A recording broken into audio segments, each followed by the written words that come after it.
You hear nothing at first, just the rustle of silk, the whisper of flame against wax, and then a breath that isn't quite steady, echoing in a chamber where too many eyes are watching. You're standing in shadow, a witness to something that will stain history's memory for centuries, and you cannot look away. The year is 1502, Renaissance, Rome. Inside the Vatican's gilded apartments, where frescoes of saints gaze down from vaulted ceilings, a wedding night is unfolding that defies every notion of privacy, dignity, or love. This is not intimacy. This is theater, and the performance, commanded by princes of the church and secured by notaries with trembling quills, will be repeated not once, not twice, but 3 times before dawn breaks over the Tiber. They will all watch. They will all remember. And history will whisper its name in horror 3 times in one night, while they all watched. Before we walk through those Vatican doors together, I'd love to know, where in the world are you watching from? It genuinely amazes me that a story this dark, this buried in the footnotes of power, can reach across centuries and continents to find you right now. Let's step back. Let's understand what brought us to this moment. The woman at the center of this spectacle is 22 years old. Her name is Lucrezia Borgia, and by the time she reaches this 3rd wedding bed, she has already learned that her body is not her own. It is collateral. She is the daughter of Pope Alexander VI, the Spanish pontiff whose reign is synonymous with scandal, and the sister of Cesare Borgia, whose name alone makes grown men reach for daggers in the dark. The Borgias do not merely play politics. They are politics, ruthless, brilliant, and unbound by the moral constraints that govern lesser families. For Lucrezia, marriage has never been about choice. Her first husband, Giovanni Sforza, was cast aside under the humiliating accusation of impotence, a lie fabricated by her father to free her for a more profitable alliance. Her second, Alfonso of Aragon, was a man she reportedly loved. He was murdered on the steps of the Vatican itself, strangled in his sickbed after surviving an initial assassination attempt. The killer's identity was never confirmed, but every whisper pointed to Cesare. Now, in the winter of 1502, Lucrezia is being married again, this time to Alfonso d'Este, heir to the Duchy of Ferrara, one of the oldest, proudest ruling families in Italy. The Este family is not like the Borgias. They are nobility by blood and tradition, not by cunning and papal decree. And they are deeply, profoundly suspicious of this alliance. The Este family needs certainty. Vows are not enough. Signed contracts are not enough. Papal blessings mean nothing when the Pope himself is the bride's father, and scandal trails her name like perfume. They have heard the stories. They know about the annulment. They remember the murdered husband. And so they make a demand that strips away every last pretense of romance or dignity. The consummation must be witnessed. Not privately, not symbolically, but physically, undeniably, with eyes and ears present to confirm that the marriage has been sealed in flesh. The wedding feast is a spectacle of excess. Roasted peacock glazed with gold leaf, fountains flowing with spiced wine, musicians playing from hidden alcoves, cardinals and envoys smile beneath their calculating eyes, each one weighing what this union means for their own survival.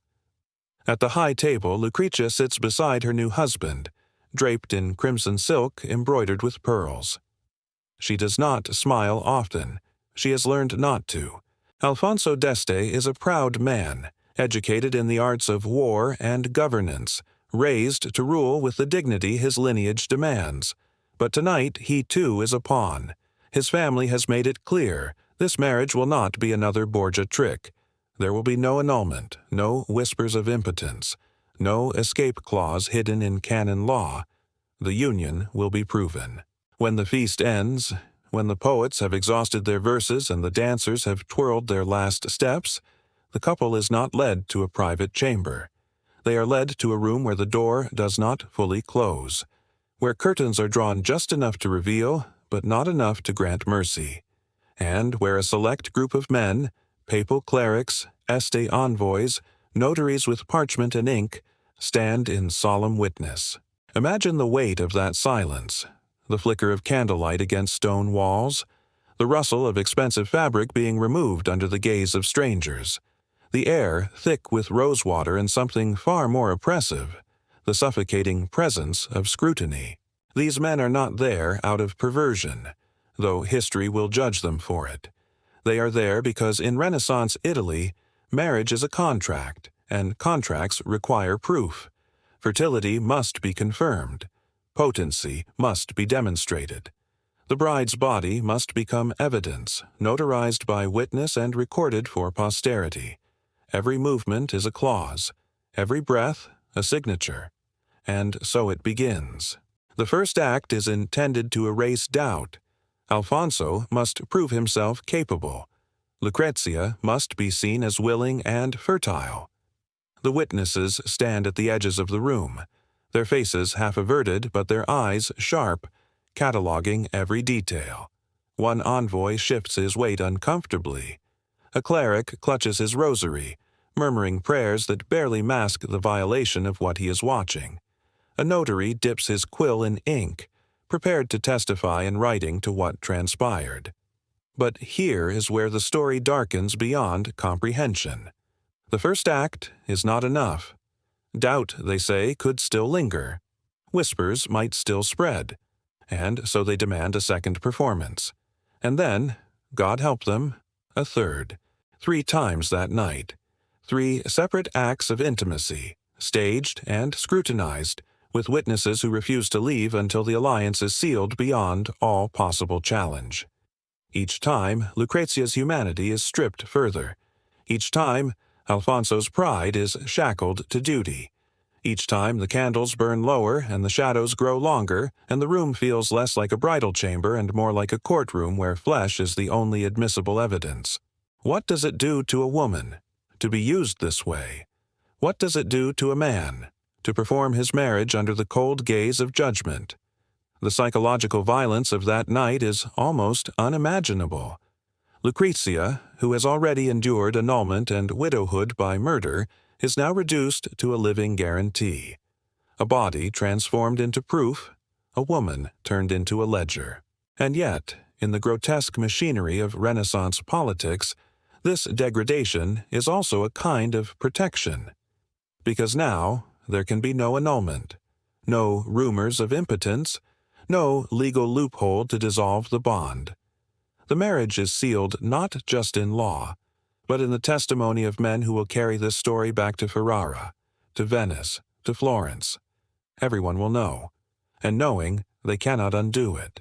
The Este envoys return home with their report. The marriage is consummated.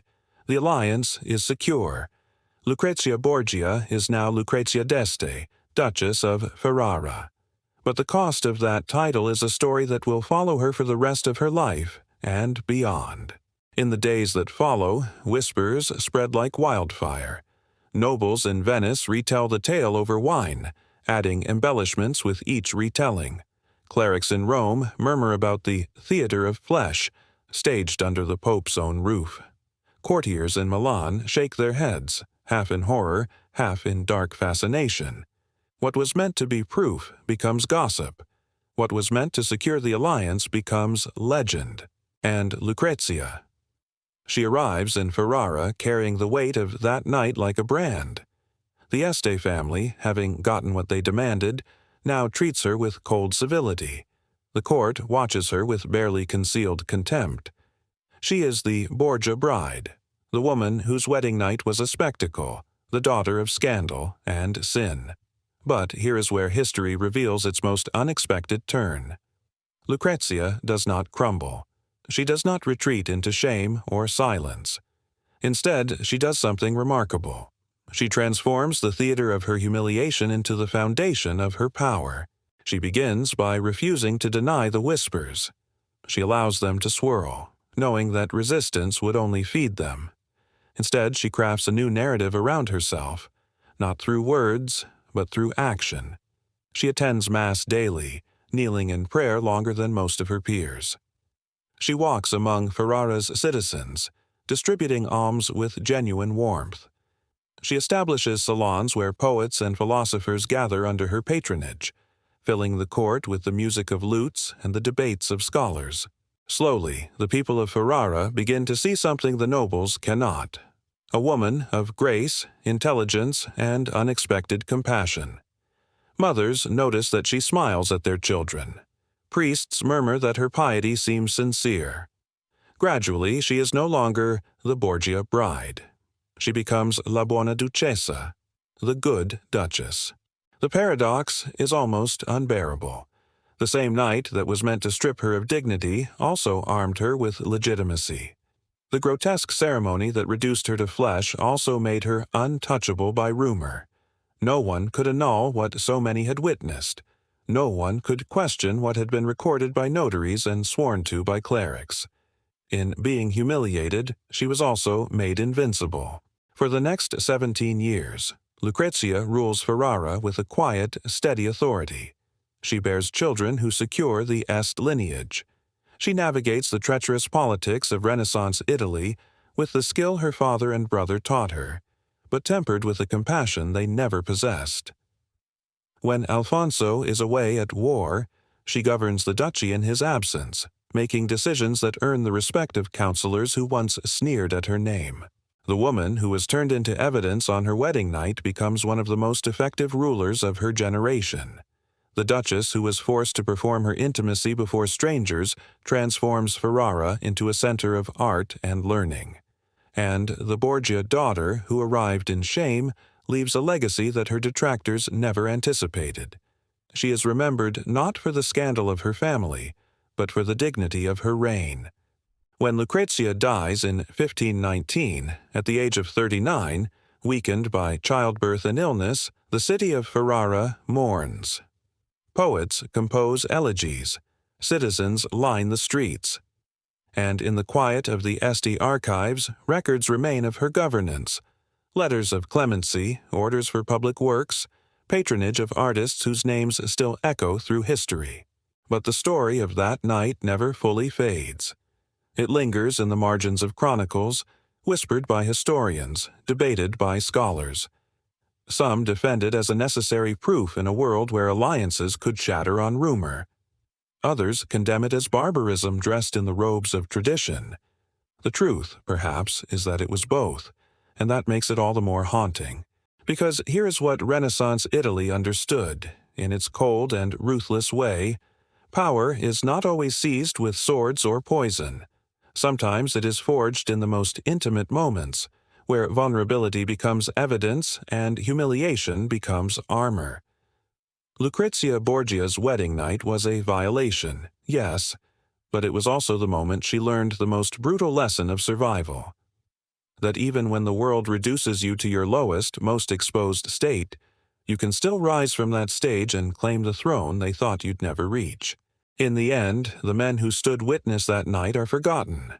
Their names are lost to history, erased by time's indifference, but Lucrezia's name endures, not because of what was done to her, but because of what she made of it. The bride who was turned into proof became the duchess who could not be denied. The woman who was watched became the ruler who could not be ignored. And somewhere in the archives of Ferrara, if you know where to look, you can still find records of her acts: laws passed, artworks commissioned, letters written in her own hand. Evidence of a different kind. Proof not of a single night, but of a lifetime spent rewriting the script they gave her. The candlelight has long since gone out in that Vatican chamber. The witnesses have crumbled to dust. But the question remains, suspended in history like smoke in still air.